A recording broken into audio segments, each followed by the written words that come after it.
Сөз Макс Планк Jamғиятының Астрофизика институты директоры, Космик текшерінулер институтының баш фәнни хезмәткәре, Россия фәннәр академиясы академика Сүняев Рашид Али улына берілә. Рашид Али.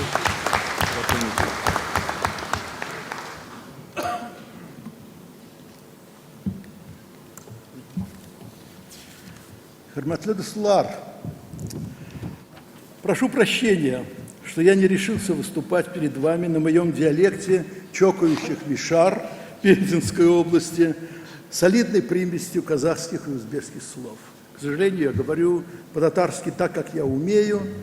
Я никогда не учился татарскому языку. Последняя татарская школа в Ташкенте, где я родился, была закрыта еще до страшной войны, лет за 5 до того, как я появился на этот свет. Но мама моя до своей смерти в 94 года, бабушки, деды, отец разговаривали со мной даже по телефону, только по-татарски. После войны моего отца не отпустили домой, и он в течение еще почти 7 лет строил разные объекты, как инженер-строитель, и строил гидроэлектростанцию, я помню, на Сырдарье. Тогда урановому комбинату под Хаджентом страшно нужна была энергия. Родилась моя младшая сестра, и мама послала меня на год в казахский аул, куда судьба заслала ее родителей. Они жили вот в казахском ауле. Когда пришла пора поступать в школу, я практически не помнил русского. Резво болтал, это опять мама мне рассказывает, рассказывали тети и дяди. Резво болтал по-татарски и казахски. И даже до сих пор, когда я слышу казахские песни, что-то у меня сразу щемит сердце. В школе я, как и все дети в Ташкенте, учил узбекский и очень радовался этому, что могу легко объясниться на базаре, да и на улице могу ответить любому старику, и в доме у своих друзей узбеков могу ответить на любой их вопрос. В 17 лет я уехал из дома учиться в Москву. 8 лет жил в студенческих и аспирантских общежитиях, пока мой учитель, трижды Герой социалистического труда, академик Зельдович, один из людей, которые строили ракетно-ядерный щит страны, не взял меня на работу и не пробил мне прописку в Москве и 11-метровую комнату в коммуналке, где родился мой старший сын Шамиль, который закончил физтех, аспирантуру в Москве, а теперь он distinguished профессор Гарвардского университета. Это профессор, выдающийся профессор с кафедры в знаменитом Гарвардском университете. У меня еще дома есть мои дети, есть один сын младший, Али, он тоже профессор с кафедрой в немецком университете и так далее, и так далее. Наши дети, наши люди могут, если надо, они работают прекрасно. Вы это знаете сами очень хорошо. Естественно, что в институтском общежитии я знал всех татар, но было их немного. Порядка 1% от полного числа студентов. Мы собирались, вместе ходили на практически все татарские концерты, которые мы узнавали о них редко, и обязательно на спектакли театра Камала, который приезжал тогда в Москву почти каждый год. Это был громадный праздник. Вы спросите меня, зачем я об этом говорю здесь, на съезде вам, людям, которые прекрасно знают татарский язык. Мне больно слышать, и очень часто больно слышать, когда людей, волею судьбы, оказавшихся вдали от своих селений, от своих семей, отвыкших от ежедневного общения на родном языке, в запале полемики называют даже манкуртами.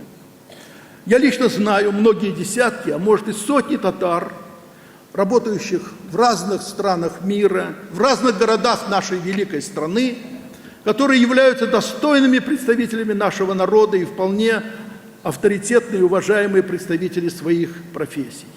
Что они могут сделать, если они в детстве были оторваны от родной среды, татароговорящей среды? Они остаются татарами, они любят свою историю, они гордятся тем, что они татары. И что они могут сделать? Школ нет. У этих людей растут дети, которые тоже очень-очень редко слышат родной язык. Но от матери, от отца они знают, что они татары, и они гордятся этим. Повторюсь, Татары очень мобильный народ, и все более заметная его часть живет в окружении носителей других языков – русского, английского, немецкого. Хорошо еще, когда эти народы родственные, когда вокруг тебя говорят на казахском, на киргизском, узбекском, на уйгурском, когда ты можешь понимать этих людей. Ну, вот такая судьба. Мы должны, и я думаю, что это здорово, что Конгресс этим занимается, найти способ объединить этих людей, напомнить им о родном языке, о наших песнях, обычаях, о нашей истории. Сделать все, чтобы эти люди помогали своей родной стране, помогали университету, помогали Казани. Вы поймите, что вы видите, как быстро падает уровень высшего образования в России сейчас. А много грамотных людей очень высокого класса, совершенно по разным специальностям, работают в лучших университетах страны. Мне приходится выступать, вот первая десятка американских университетов, я выступаю почти в каждом из них, раз в 2 года обязательно. И обязательно ко мне подходят несколько татар и говорят: о, как приятно с вами познакомиться, я на таком факультете, я на таком, я вот здесь профессор. Вы о них не знаете. Если позвать их, если бы эти люди приезжали в Казанский университет, читали, я вчера прочел свою лекцию в Казанском университете, я провел там весь день. Если бы эти люди читали лекции студентам здесь, рассказывали, как быстро в мире идет наука, это было бы очень хорошо для студентов. Они бы знали, в каких направлениях нужно работать, что нужно делать. Быть татарином в иноязычной среде очень непросто. Я помню, как меня дразнили в младших классах школы. В моем классе было 42 человека, и они говорили, они были люди 10 разных национальностей. И была попытка, естественно, построить иерархию. Эти люди хорошие, эти хуже, эти совсем плохие. Татары не были самыми плохими. Рядом были крымские татары, рядом были чеченцы, рядом были немцы. Им было хуже. Я это могу сказать. Но я помню, как после каждого красочного рассказа учительницы о татаро-монгольском иге, как разговаривали потом со мной. Помню слова своего отца: если люди будут видеть, что ты ничем и никому не уступаешь в классе, они будут уважать тебя вне зависимости от твоей национальности. Я могу сказать сейчас, что если вы спросите любого астрофизика, скажете ему: Рашид, 70% всех астрофизиков мира сразу будут знать, о каком Рашиде идет речь. 30% я не называю, потому что есть люди в Пакистане, в Индии, в Иране, в Саудовской Аравии и так далее, которые тоже занимаются астрономией. У них полно своих Рашидов. А вот, так сказать, если вы скажете в Штатах или в Европе, в Японии, в Китае, это люди будут знать. Скажу вам сразу, что ситуация в России заметно изменилась. И она изменилась потому, что сейчас Татарстан как республика, она звучит достаточно громко, и люди знают о ней. Мои внучки, у меня 5 внучек, они ходят в детские сады и в младшие классы сейчас в Москве. И я вам могу сказать, что они с удовольствием сообщают всем знакомым свои, отнюдь не интернациональные, а это типичные татарские и мусульманские имена. И в ответ на вопросы любые они тут же подтверждают, что они татары. Ситуация сильно изменилась. Уже мои дети, они учились в Москве, в университетах Москвы, их ситуация была лучше. Но когда вот мой сын в 14 лет приехал в Германию и пошел в немецкую школу, не зная ни одного слова по-немецки, я пошел к директору гимназии и сказал: парень вытянет, возьмите его, пожалуйста, без понижения. Он приходил ко мне и говорил: папа, очень плохо, можно я буду себя называть Алекс? Он Али. Я ему сказал: почему, у тебя есть дед Али, он был замечательный человек, которого все уважали, как ты можешь, ты же помнишь Бабай Али? Он мне говорил: да, папа, но здесь Али это турок. Сейчас этот мальчишка, профессор и заведующий кафедры в немецком университете, очень уважаемый человек. Если вы скажете в среде людей, которые занимаются информационными технологиями, очень многие из них, как только вы скажете Али, они спрашивают: это тот самый Али Сюняев или нет. Это вот путь от презираемого человека. Если ты хорошо работаешь, если ты конкурентоспособен, все будет хорошо. Но надо иметь силу внутри. Я никогда не работал и не жил в Казани. Очень жалею об этом. Но, как мне кажется, всегда с очень юного возраста я знал, что наша столица – это Казань. Казань очень изменилась за 55 лет. Я приехал сюда студентом 2-го курса в первый раз. Это был бедный рабочий город. Я вам могу сказать, что вот сейчас мне опять показали Казань. Помню, как я был поражен, когда первый раз после Казани побывал в Баку. Ответ был людей, я сказал, какой богатый город у вас? Ответ был простой, мы добываем нефть. Сейчас мы все знаем, что из недр Татарстана выкачано нефти в несколько раз больше, чем из недр Азербайджана. Но Татарстану почти ничего тогда не доставалось. Каждому ясно, что наблюдаемые изменения в Татарстане в значительной мере это результат договора, подписанного в те годы, когда распадалась великая страна, в которой мы все жили, и Россия предпринимала большие усилия, чтобы прекратить парад суверенитетов. И люди понимали, что Татарстан не рвется из России. Он остается, и вот был заключен договор. Договор придал нашему народу большие силы, и как результат мы видим расцвет Казани, заметную экономическую активность во всем Татарстане. Сейчас многие из татар смотрят не здесь, в Казани, а по всей стране, за границей, и они пытаются понять, в чем виноват наш народ, что подписанный с Татарстаном договор Россия отказывается продлевать. Это большой вопрос. Казалось бы, что Татарстан выполняет все условия договора. И я думаю, что это надо напомнить. Школьником я знал, что наш народ имеет много столиц. Часть из них была сравнима с крупнейшими городами Европы. Это можно сейчас прочитать в семитомнике. Территория наших государств была огромной. Потом не вся она оказалась, и отнюдь не мирным путем, оказалась в пределах Российской империи. В 50 километрах от деревень, где родились мои родители, это вот север Пензенской губернии, бывшая сейчас Мордовия, находится Наровчат, где была северная, в течение 17 лет, по-моему, была северная столица хана Узбека. Там были люди, русские, которые раскапывали этот Наровчат, которые сказали, что там есть следы канализации и так далее, и так далее. То есть это был большой город, расположенный по дороге, которая вела из Булгар в Киев. В парадных залах Кремля, я был много раз, несколько раз скажу так, вы можете увидеть барельефы на стенах с годами присоединения и Казанского, и Астраханского, и Сибирского, и Крымского ханств. Именно поэтому татары разбросаны по всей территории России. Удивительно, что они сохранились на этом крошечном куске земли, который называется сегодня Татарстан. Татары живут по всей России, они живут на своей земле, уходить им некуда. Я люблю стихотворение Тукая, где он пишет о том, что мы никуда не уйдем. Меня удивляет Казань. Хорошо, что сейчас в городе можно услышать татарскую речь. Но редко, и это странно. Я был здесь, я вам говорю, 55 лет назад почти никто не говорил по-татарски. На улицах невозможно было услышать татарский язык. Но почему в Казани 542 тысячи татар, согласно прошлой переписи? Почему они стесняются на улицах говорить на родном языке? Мне было приятно, что вот сейчас в связи со съездом на улице гораздо чаще слышна татарская речь, чем мой обычный приезд.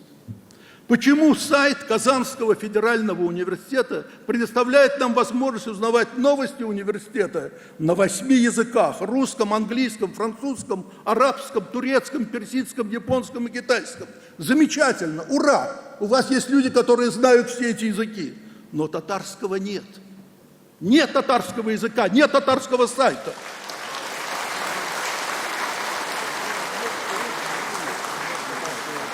Я не знаю, как себя ведут преподаватели Казанского университета, что делают студенты, которых, я уверен, там не 10, не 20 и не 30%. Почему они терпят это? Это такое унижение для народа. Вы понимаете, университет – горделивость Казани. И вот на тебе такая пощечина. Просто здесь, в вашем городе. Проверьте, пожалуйста.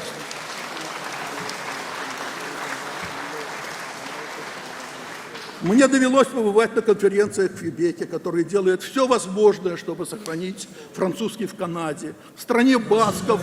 Да, я сейчас кончаю. 2-3 минуты, 2 минуты. Пожалуйста, завершайте. Да, все завершаю. Даже в Северном Уэльсе мне давали там премию мне давали там медаль Эдингтона, и я поразился. Полвека назад там никто не говорил на кельтском языке по-гельски. А сейчас все вывески и названия улиц переведены на бывший мертвый язык кельтов. И весь обслуживающий персонал двуязычен. В мире происходят очень большие перемены. Но нам, чтобы люди учили и знали татарский, нужны учебники и разговорники, составленные в соответствии с современными методиками. Мои внучки ходят в дом Асадуллаева в Москве на занятия татарским языком. Но впечатление, что переводы известных всем советских мультфильмов на татарский язык нравятся им не меньше. Ситуация меняется, есть на свете интернет, и когда мне очень грустно, я включаю, смотрю какие-нибудь старые спектакли театра имени Камала по ТНВ. Это очень важно, что республика создала этот канал и что он работает. Может быть, он не самый лучший, но он работает. И очень здорово, что даже вот эти мультфильмы, которые уже готовы, они переведены на татарский, и дети могут их слышать, где бы они ни были. Мне повезло, я был знаком с очень интересными людьми в моей жизни.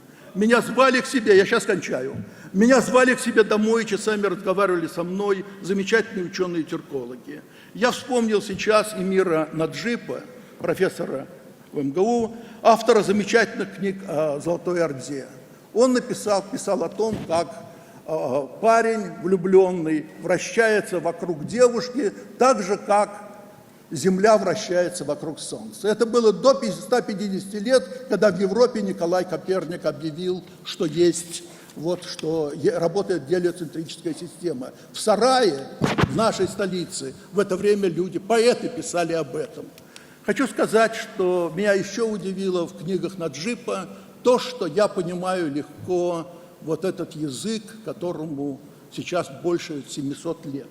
Я могу читать это спокойно. Я стесняюсь говорить, но я многое понимаю.